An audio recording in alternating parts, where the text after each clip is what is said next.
भगवते वासुदेवाय। ओम नमो भगवते वासुदेवाय। ओम नमो भगवते वासुदेवाय।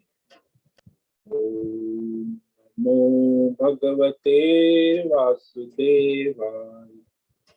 ओम नमो भगवते वासुदेवाय। ओम नमो भगवते वासुदेवाय। ओम नमो भगवते वासुदेवाय। ओम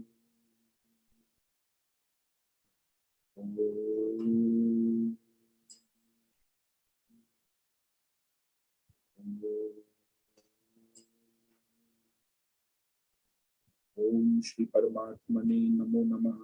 ओम गं गणपतये नमो नमः। ओम सरं सरस्वत्यै नमो नमः।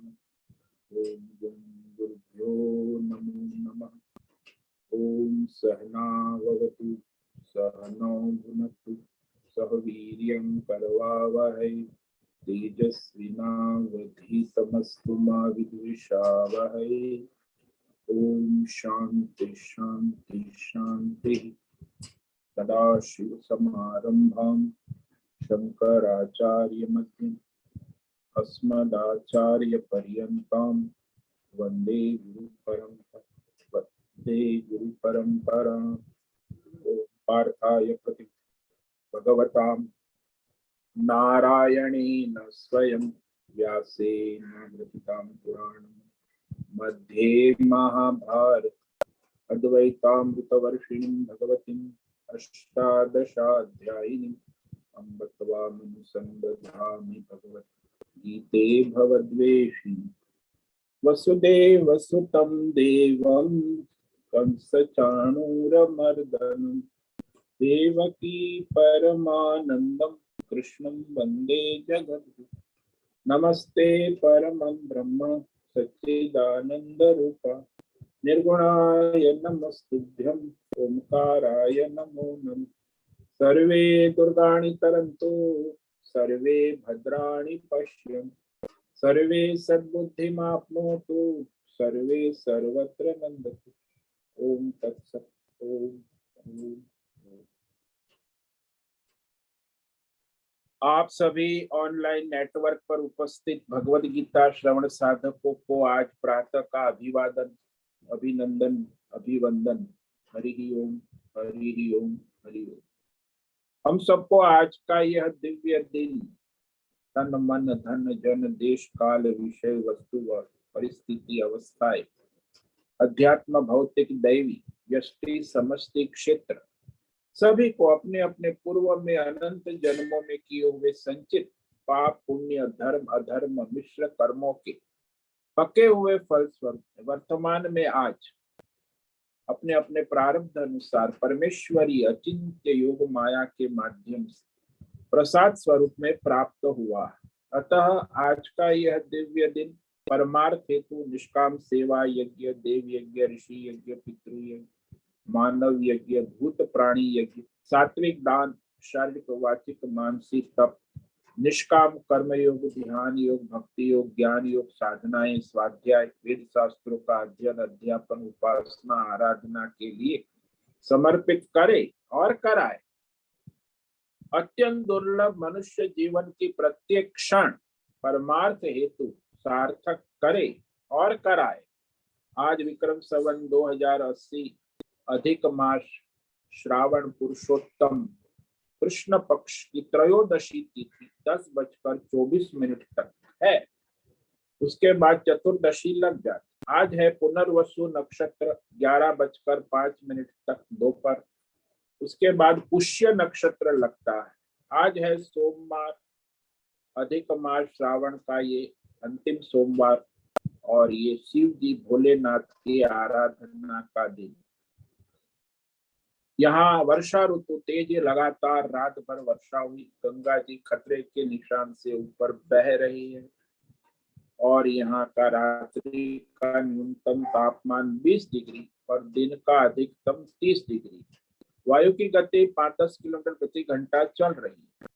ईस्वी सन 2023 14 अगस्त 14 अगस्त 2020 सुबह के 7 बजने वाले।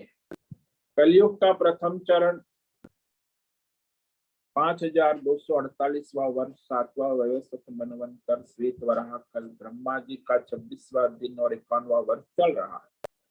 तो ऐसे अनंत कोटि ब्रह्मा और ब्रह्मांडीय परमेश्वरी अचिंत्य योग माया में हमारा यह एक ब्रह्मांड, इस ब्रह्मांड में ये पृथ्वी लोक में समुद्र के ऊपर जम्बू द्वीप में विश्व का एकमात्र वैदिक राष्ट्र भारत के उत्तर हिमालय प्रांत में उत्तराखंड राज्य टिहरी जिले हिमालयन शिवालिक पर्वतमाला के अंतर्गत मणिकूट पर्वत के ऊपर नीलकंठ महादेव के सामने ऋषिकेश नगरी में मुनि की रेती प्रांत में शीशमजाड़ी में अवधूतवाड़ा आश्रम में सी ब्लॉक के पहले माले से 5 नंबर कमरे से गंगा किनारे से हम स्वामी उत्तमानंद सरस्वती भगवद गीता के आचार्य शिष्य स्वामी चिन्मयानंद सरस्वती महाराज कैवल्याद्वैत वेद व्यास भगवत्पाद शंकराचार्य की श्रृंगेरी संन्यास परंपरा से शिक्षित दीक्षित सनातन वैदिक भारतीय हिंदू धर्म अनुसार संपूर्ण भगवद गीता ज्ञान यज्ञ ऑनलाइन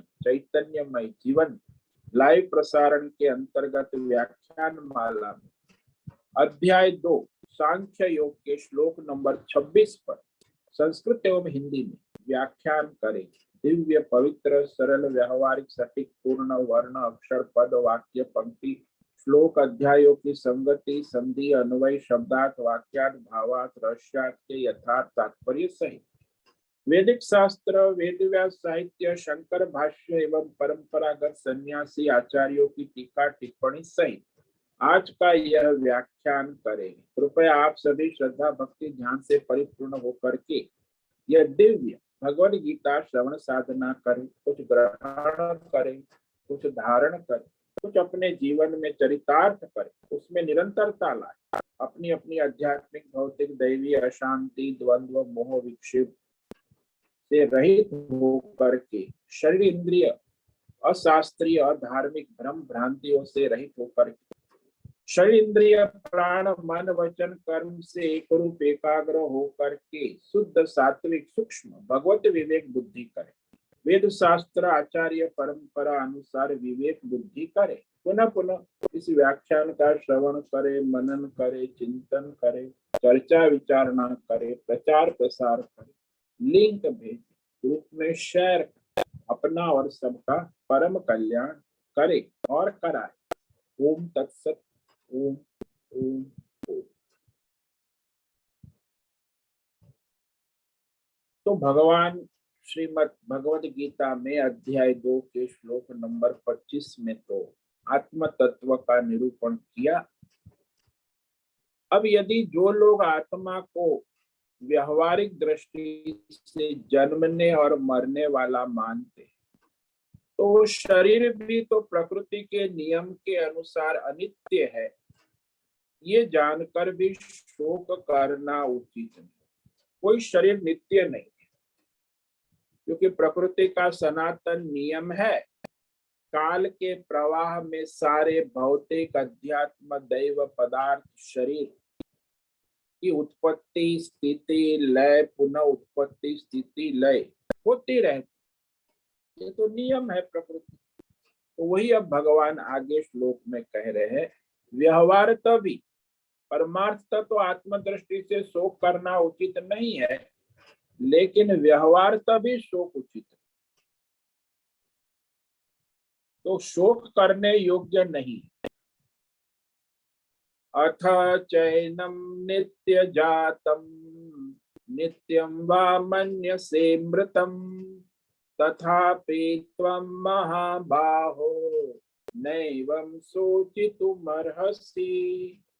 अतः अभी परमार्थ तो बात हो गई, अब व्यवहार तभी आप व्यवहारिक यदि आप मानते हो व्यवहार में कि यह जो आत्मा है वो जन्मने वाला तथा मरने वाला मानते हो तो भी हे महाबाहो एवं सोचितुमर्हसि, तुम्हें इस विषय में शोक करना उचित नहीं।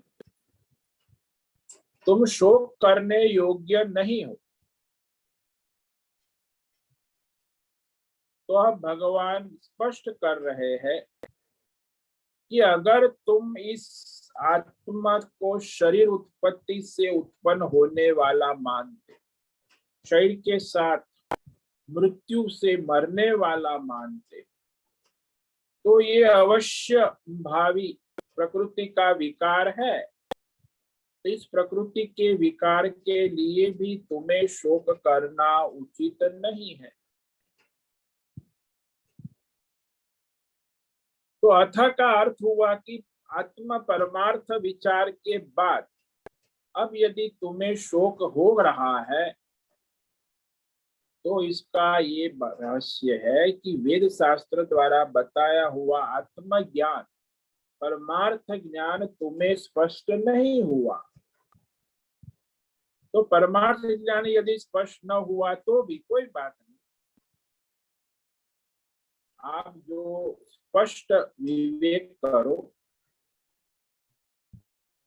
तो स्पष्ट न होने का कारण ये है कि पहले अपने को कुछ दूसरा भौतिक विषय मान रखा है ना, आपने शरीर संसारी।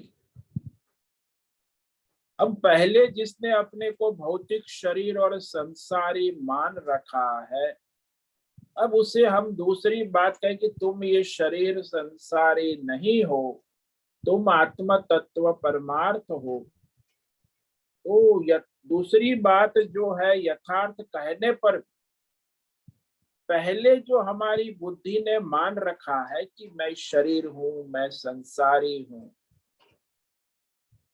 तो पहले वाली बात ही बुद्धि मानती है। जानती है कि मैं आत्मा हूं, लेकिन मानती है कि मैं शरीर। ये जन्म होता है नित्य जातम, जो सदा जन्मने वाला, और नित्य मृतम, सदा मरने वाला। तो यहाँ जातम जन्म का जो विचार हम करें तो संसार में इस भौतिक शरीर को आत्मा मानने वाले बहुत सारे मतवाद, चारवाक है, वैज्ञानिक है, लोकायतक है। इस शरीर को आत्मा मानने वाले मतांतर नास्तिक मत भी है। कहते शरीर के रूप में आत्मा उत्पन्न ही होने वाली है और वो नष्ट भी होती है। तो जैसे कहा घड़ा बिखा है तो घड़ा बिकता है, जानते हो, फिर घड़ा बना है तो फूटेगा एक न एक दिन। इसी प्रकार ये जो आजकल आधुनिक वैज्ञानिक चारवाक देह आत्मा मानने वाले को शरीर को देखते ही पता लगता है कि भाई इसका जन्म हुआ, यह जन्म आत्मा का हुआ, शरीर के साथ आत्मा का जन्म। तो यह आत्मा शरीर के साथ मरेगा। वास्तव में तो आत्मा उत्पन्न होता नहीं है, न मरता है। जो उत्पन्न होता है मरता है वो अनात्मा। लेकिन यहाँ ये लोग मानते हैं, विचार है उनकी चारवाक वैज्ञानिक लोकायत तक, तो शरीर से अतिरिक्त आत्मा को मानते ही नहीं। ये भौतिक ये शरीर है, यही आत्मा।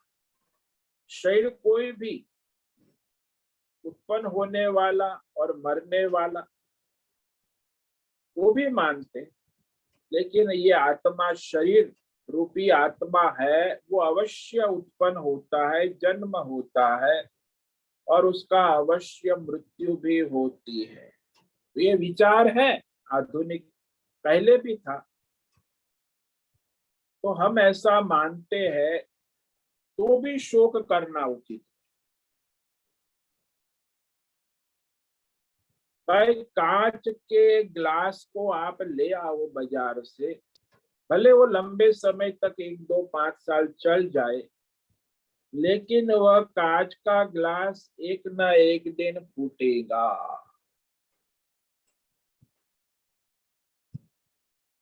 तो उसका फूटने का शोक विषय नहीं बनता, क्योंकि वो जानते हैं कि ये कांच का ग्लास है और उसकी मति गति फूटना है।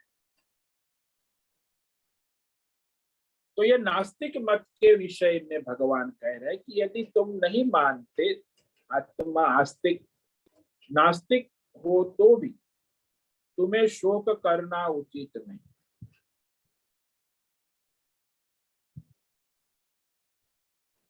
तो नास्तिक होता है वो शरीर को ही आत्मा मानता है, ईश्वर को तो स्वीकार नहीं करता, परमात्मा को मानता नहीं।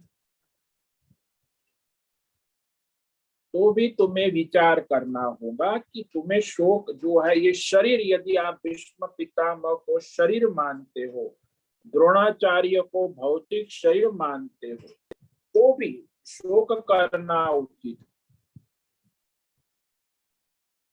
क्योंकि इनको मारकर मैं अधर्म करूंगा, भीष्म और द्रोण आदि। तो शरीर को आत्मा मानने वाले आजकल तो बहुत बढ़ गए। पूरा चाइना है शरीर को आत्मा नाश, कम्युनिस्ट है, विचारधारा वाले शरीर को आत्मा मानते हैं। और ये हमारे सेक्युलर आजकल जो धर्मनिरपेक्ष राष्ट्रवादी, ये भी शरीर को ही आत्मा मानते हैं। तो दुनिया में आजकल तो इसका ज्यादा बोलबाला हो रहा है, शरीर जो है वह आत्मा है। वे कभी ये नहीं सोचते कि धर्म अधर्म के विवेक करने में आत्मा का विवेक आवश्यक।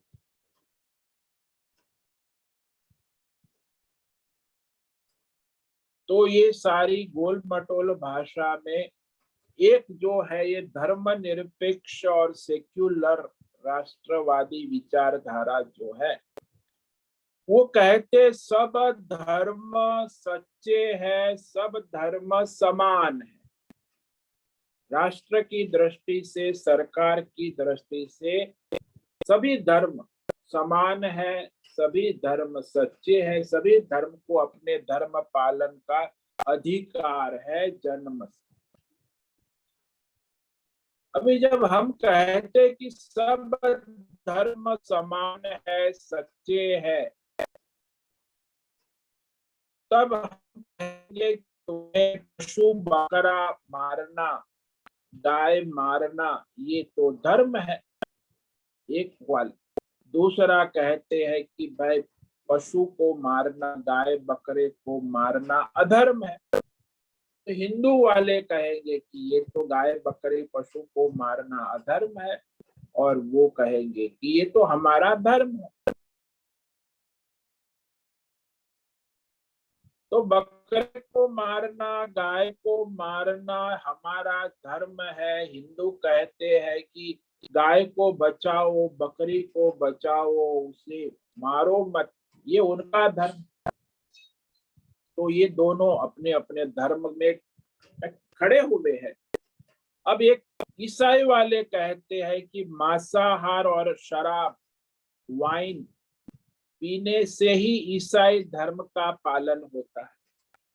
तो उसमें मांसाहार करना, शराब पीना, वाइन पीना, ईसाई धर्म उसको धर्म मान, तो उसको धर्म कि भाई उनका तो ये धर्म है शराब पीना, मांसाहार करना। मुसलमान कहते शराब पीना अधर्म है, लेकिन मांसाहार करना धर्म है। हिंदू कहते मांसाहार करना अधर्म है। तो सब धर्म समान है, सच्चे है, ऐसा जो हम कहेंगे,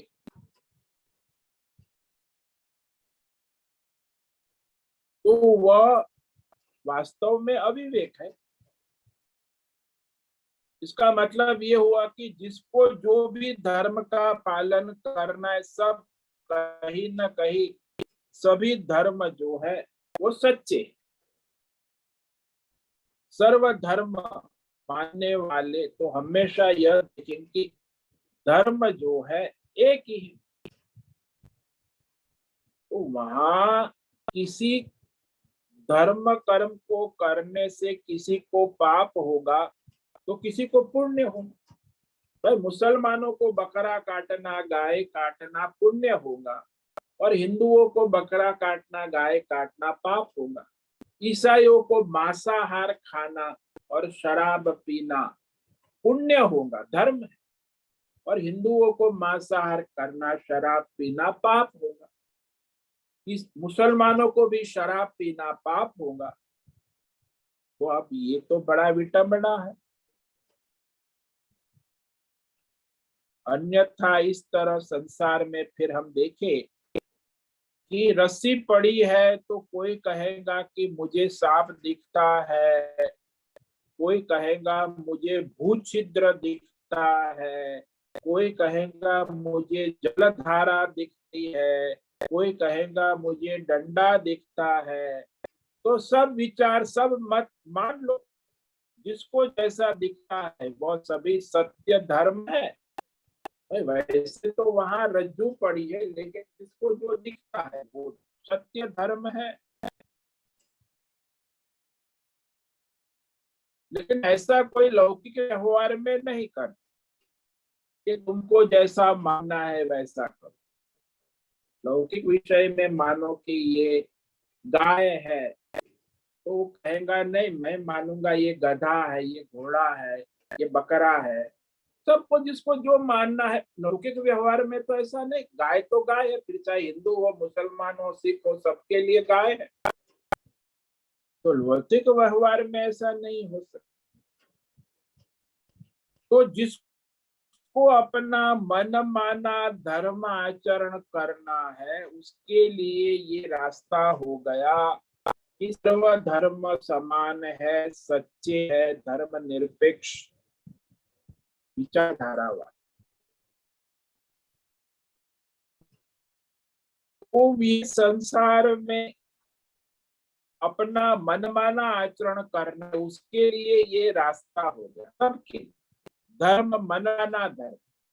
मुझे ये नहीं कह सकते कि मैं अधर्म करता, मैं जो करता हूँ अपना धर्म करता। यानी किसी को भी आप अधर्मी नहीं कह सकते, चाहे मुसलमान हो, हिंदू हो, सिख हो, ईसाई हो। धर्म के नाम से लोगों में अच्छा माना जाता है कि भाई हाँ ये उनका धर्म है, अच्छा है। वो मांसाहार करते, शराब पीते, बकरे काटते हैं, गाय काटते।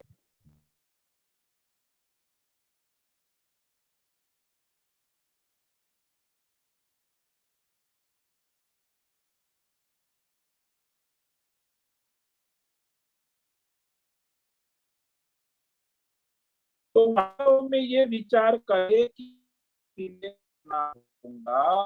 कि संसार में धर्म के नाम पर जो भी किया जाए वो सही। इसीलिए मांस भक्षण शराब ये सब जो है धर्म के नाम पर करने की छूट लेने के लिए मानते हैं कि सब धर्म सच्चे हैं। समाज में तो यही चल रहा है आज। जो लोग कहते हैं कि सब धर्म समान है, सच्चे हैं, वे किसी को सच्चा नहीं मानते। यहाँ आचार्य कहते हैं ये न रूप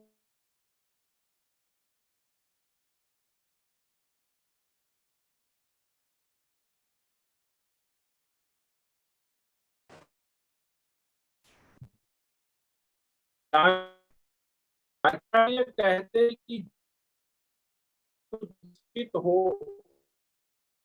और कभी छूटे पत्थर की कसौटी पर सोना परखा जाता है कि अमुक कहता है कि सोना शुद्ध है।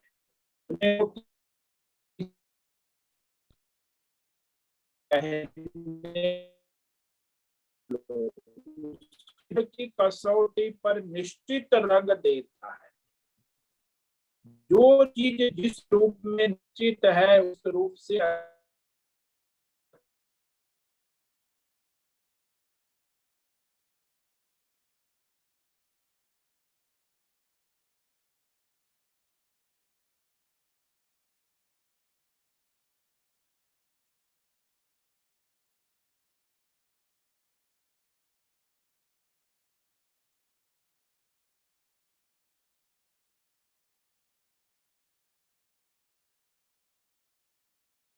का ये भाव यह है, तो आजकल जो ये विचारधारा चल रही है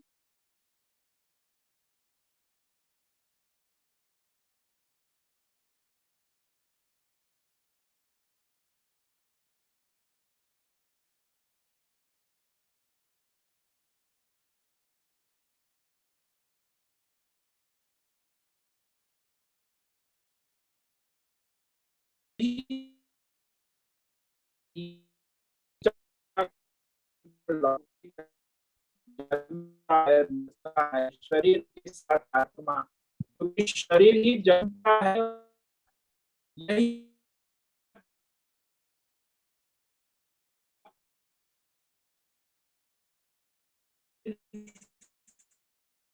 तो यहाँ इस दृष्टि से भी विचार करो, क्योंकि उनको पाप नाम की चीज नहीं रह जाती। हे महाभाव, तो अपनी पूजा विवेक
तो ये विवेक आवश्यक।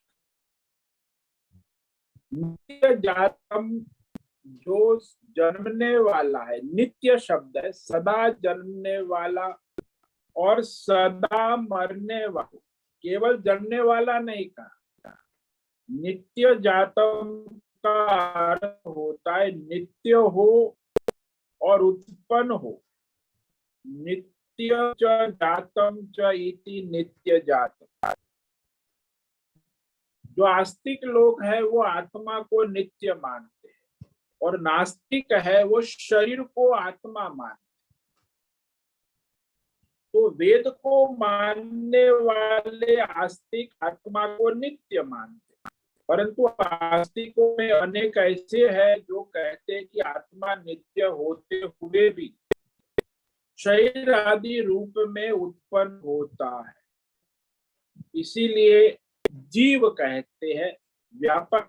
तो यहाँ जीव को अंश कहते हैं कि परमात्मा का अंश है आत्मा जीव। ममैवांशो जीव भूत। भाई भगवान कहते जीव मेरा अंश है, मतलब हिस्सा है, छोटा, ऐसा भी मानते हैं। जीवात्मा है, नित्य है, परंतु उत्पन्न होता है शरीर के अंदर आकर, प्रारब्ध के अनुसार भोग करता है।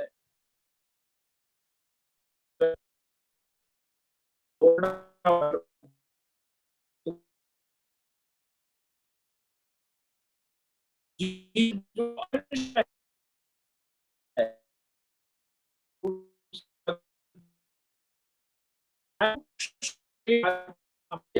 भौतिक जो है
तो ये हम जो विचार कर रहे हैं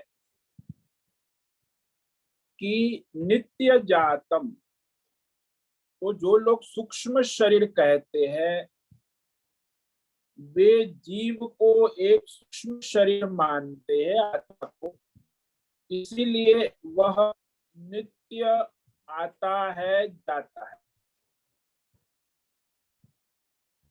तो सूक्ष्म शरीर को आत्मा मानते हैं। प्रत्येक जीव अपने प्रारब्ध का भोग करने के लिए शरीर में आता है। प्रारब्ध भोग समाप्त होते चला जाएगा। प्रारब्ध भोग रहते हुए जा नहीं सकते, इसीलिए प्रारब्ध भोग के समाप्त होने के बाद रह नहीं सकते। यदि ऐसा सोचते हो तो भी तुम सोचते हो कि मैं भीष्म द्रोण को मारूंगा, यह सोचना ठीक नहीं है। क्योंकि यदि उनका प्रारब्ध रहने का है तो तुम कुछ नहीं कर सकते, मार नहीं सकते। और उनका यदि प्रारब्ध भोग समाप्त हो गया तो वो तुम नहीं मारोगे तो भी वो मारे जाए।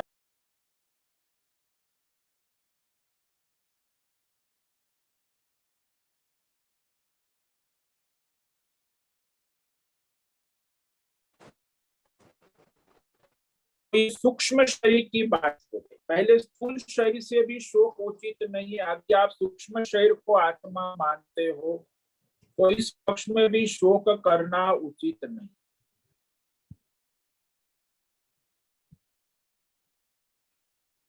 लेकिन अर्जुन के प्रश्न में मन में प्रश्न ये हो सकता है कि उनका प्रारब्ध समाप्त होने से वो मरेंगे, लेकिन मैं उनकी मृत्यु का निमित्त क्यों बनूं, क्यों बाण मारूं? उसके उत्तर में भगवान का अभिप्राय है कि तुम क्षत्रिय होने के कारण धर्म युद्ध से निवृत्त नहीं हो, धर्म युद्ध के लिए आएंगे।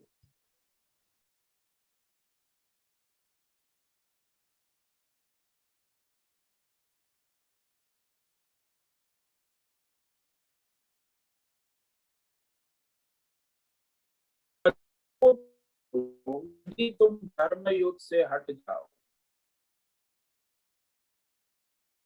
क्योंकि मनुष्य अपने कर्म के अंदर नियम है। कर्म नित्य भी होते, हमेशा करने के होते। जैसे आप युद्ध के लिए आए हो, कामना के लिए किए जाते हैं, धन की काम से किए जाते, धन के से कर्म प्रारंभ करते तो वह कर्म पूरा करना आपका कर्तव्य है। कोई भी कामना से मनुष्य ने शुरू कर दिया और फिर उसकी कामना नहीं रही तो भी वो बीच में उस कर्म को छोड़ नहीं सकती। तो यहाँ ये कर्म का नियम है कि निमित्त हटने पर नैमित्तिक नहीं हटता। भी आप कारण जो है हट गया तो कार्य हट जाना चाहिए। लेकिन कर्म शास्त्र में निश्चित किया है कि जैसे ही हमने कामना पूर्वक कर्म का प्रारंभ कर दिया तो हमारे लिए नित्य सा हो गया, उसे हमें पूरा करना है। प्रारंभ करने में कारण तो कामना है ना, कोई भी कर्म प्रारंभ करते हो कामना से, लेकिन प्रारंभ करने के बाद यदि आपकी कामना निवृत्त हो गई तो भी वह काम आपको पूरा करना है, बीच में नहीं छोड़ सकते। कामना के हट जाने भी यदि कर्म प्रारंभ हो गया है तो उसे पूरा करना, बीच में छोड़ना ये अधर्म। इसी प्रकार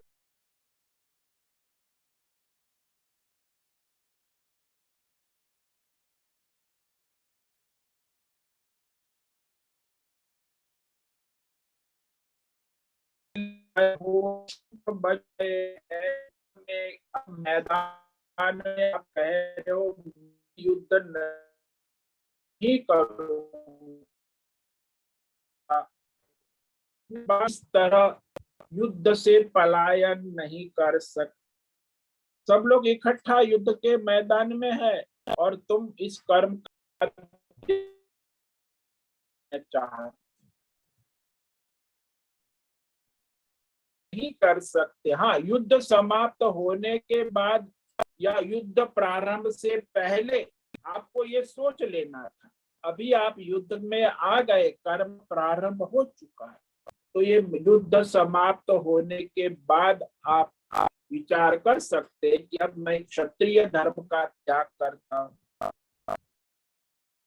तो स्वधर्मम अपि चवेक्षम विकम्पितुम अर्हसि। भगवान कहेंगे आगे कि पहले तो क्षत्रिय होने के कारण धर्म युद्ध तुम्हारा नित्य कर्तव्य है। धर्म भी, युद्ध से भागना क्षत्रिय का धर्म नहीं है। अब तुम पहले निश्चय करके आए हो, कामना करके आए हो, प्रारंभ किया हुआ है, उन्हें तुम छोड़ नहीं सकते। तुम्हें केवल शोक है कि मैं भीष्म मारे जाएंगे, जबकि वे अपने प्रारब्ध से मरेंगे। यदि शोक है कि ये पूज्य को मारने से अधर्म होगा, तो ये तुम्हारी सोच गलत है, क्योंकि धर्म युद्ध से पाप नहीं होगा। उल्टा यदि तुम ये धर्म युद्ध छोड़ दोगे भीष्म द्रोण के मोह में, तो तुम अधर्म करोगे। दोनों कारण से शोक नहीं बनता। अब एक पक्ष है हमारे बौद्धों का पक्ष। बौद्ध पक्ष कहता है, इस पर हम कल विचार करेंगे, कि वह भी शरीर को आत्मा, उनकी तो सोच अलग है। आत्मा हर क्षण उत्पन्न होता है, नष्ट होता है, क्षणिक विचार। तो इस पर हम कल विचार करेंगे। तो आज जो हमने हमारे दो विचार किए, एक स्थूल शरीर को यदि आप आत्मा मानते हो तो भी शोक करना उचित नहीं है, और एक सूक्ष्म शरीर को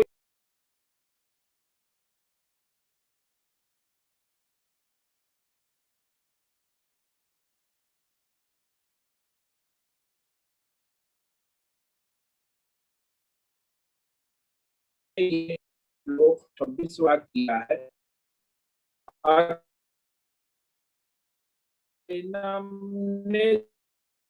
जातम महाबाहो नैवं शोचितुमर्हसि। अथ यदि अर्जुन तुम इस शरीर को आत्मा मानते हो, सूक्ष्म शरीर को आत्मा मानते हो, तो भी जन्म मरने है, एनम नित्य जात, शरीर के साथ जन्मता है और मरता है।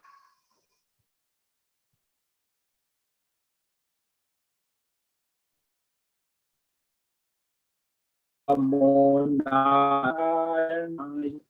ओम नमो नारायण।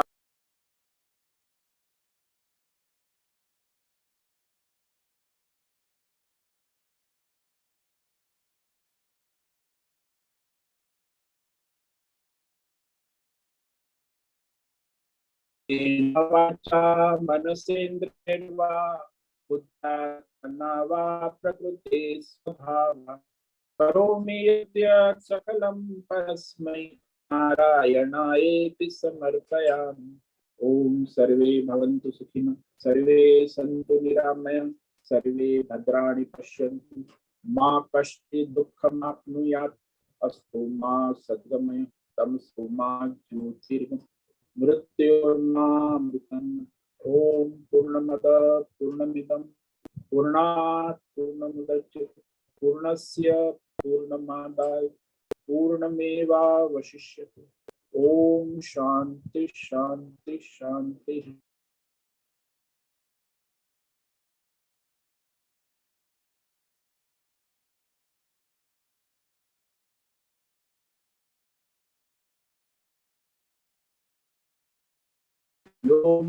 व्याप्त देहाय दक्षिणामूर्तये नमो।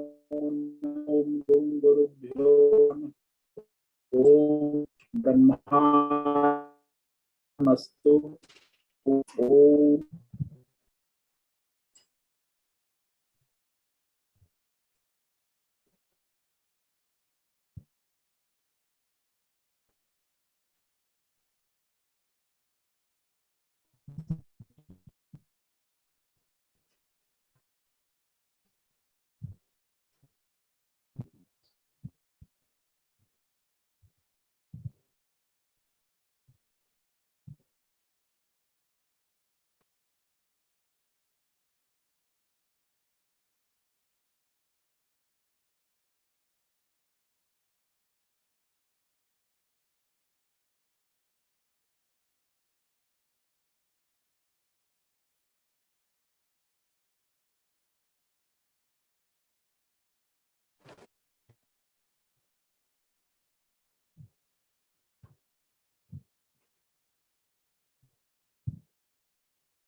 किसी साधक को कोई प्रश्न है अभी पूछ सकते, प्रश्न का प्रश्नोत्तरी काल।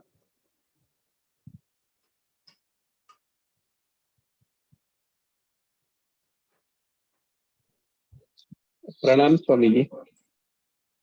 हाँ बोलो अनंत कुलकर्णी। स्वामी जी, अभी जो आज की दुनिया में अनगिनत कार्य हो रहे हैं मनुष्य द्वारा, तो क्या ये संभव है कि हर कार्य वर्णाश्रम धर्म में बिठाया जाए?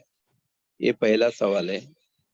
दूसरी बात यह है कि अगर वो वर्णाश्रम यानी सनातन वर्णाश्रम धर्म में वो कार्य नहीं बैठता है, तो गीता तत्वज्ञान उसी को अप्लाई होता है या नहीं होता है? नहीं नहीं, गीता ज्ञान उसी को अप्लाई होगा जो वर्णाश्रम धर्म सनातन धर्म का पालन करते हैं। बाकी तो उसके लिए कोई गीता ज्ञान से कोई मतलब ही नहीं। जो वर्ण शंकर है, वर्णाश्रम धर्म सनातन वैदिक धर्म में रहने वाला, उसी के लिए गीता ज्ञान एप्लीकेबल है। बाकी उनके लिए उसका कोई प्रयोजन ही नहीं। जो लोग वर्णाश्रम धर्म से भ्रष्ट हो चुके हैं, वो तो बस जायते म्रियते, आते जाते मरते रहेंगे। उनका तो कोई धर्म परमार्थ हो ही नहीं सकता, तो परमार्थ से कोई उसका प्रयोजन नहीं रहता। ये तो जो वर्णाश्रम धर्म सनातन धर्म का पालन करने वाले हैं, वही इस आत्म तत्व के विचार मोक्ष के मार्ग साधन कर सकते हैं और परमार्थ कर सकते हैं। इसलिए ये दो अलग चीज है। वो होते हैं जो वर्णाश्रम धर्म के अनुसार निष्काम कर्म योग करेंगे, तब जाके वो इस आत्मज्ञान के मोक्ष के मार्ग पे जा सकते। तो क्वालिफिकेशन आवश्यक।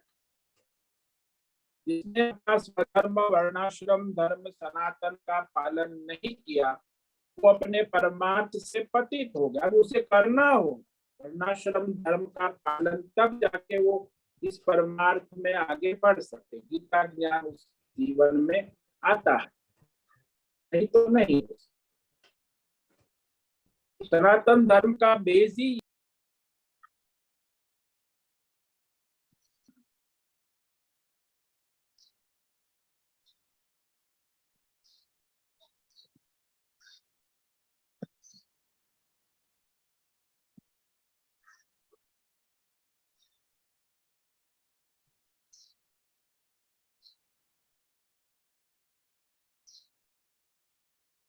परमार्थ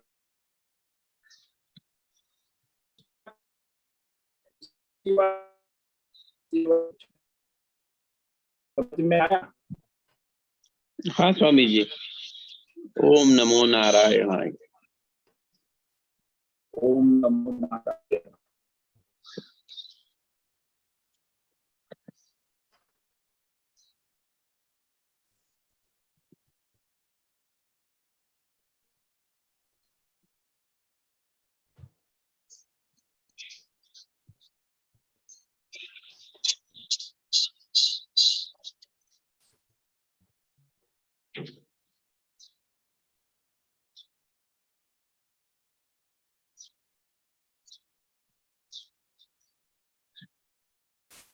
ओम नमो नारायण स्वामी जी।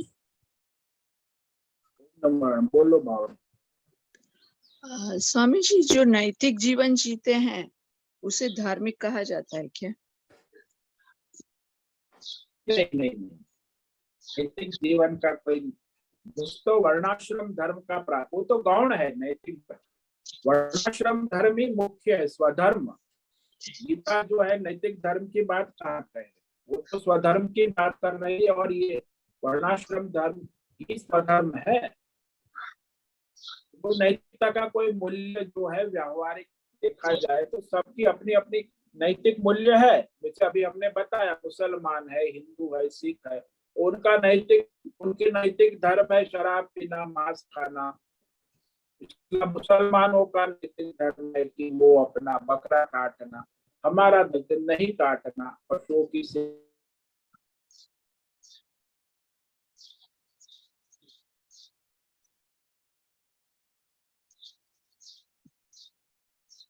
तो ये नैतिक धर्म का कोई नियम भी नहीं है। जैसे सनातन धर्म जो है उसमें मूल ये वर्णाश्रम धर्म ही है, स्वधर्म। वो सकाम कर सकता है, निष्काम कर सकता। सकाम करेगा तो अभ्युदय, भौतिक, लौकिक, स्वर्ग आदि लोक की प्राप्ति, और निष्काम करेगा तो परमार्थ सिद्ध करेगा। तो दोनों यहाँ वर्णाश्रम धर्म से ही होता है।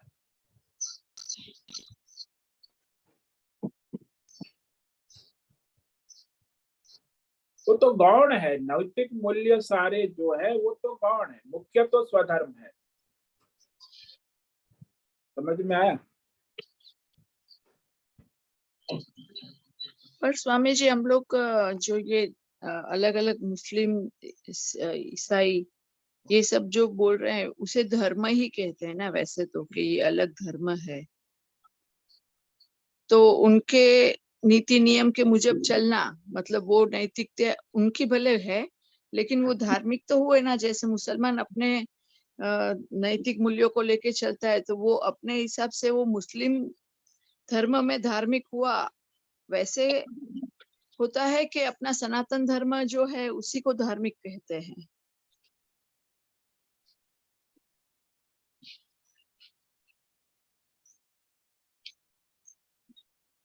हरिओम स्वामी जी। हेलो।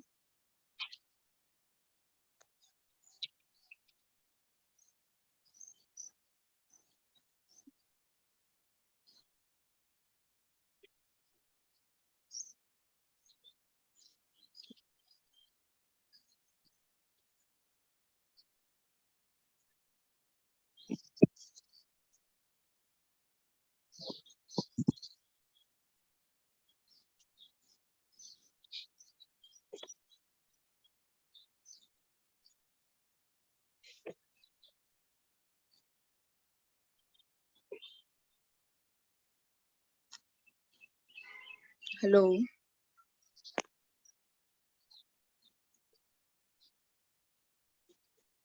हाँ, स्वामी जी का डिस्कनेक्ट हुआ है डिवाइस। जी जी जी। वेट करते हैं। हाँ जी।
तुम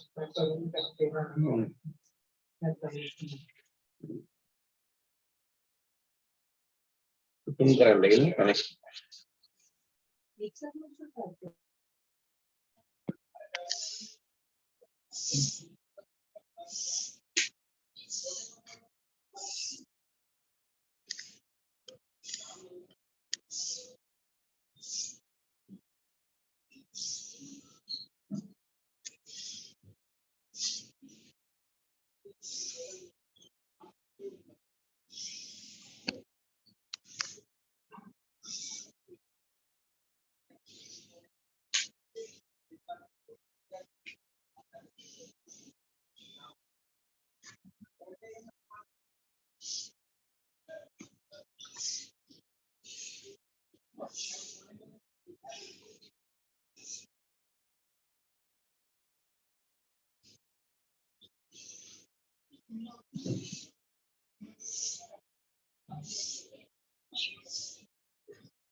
ठीक है प्रकाश।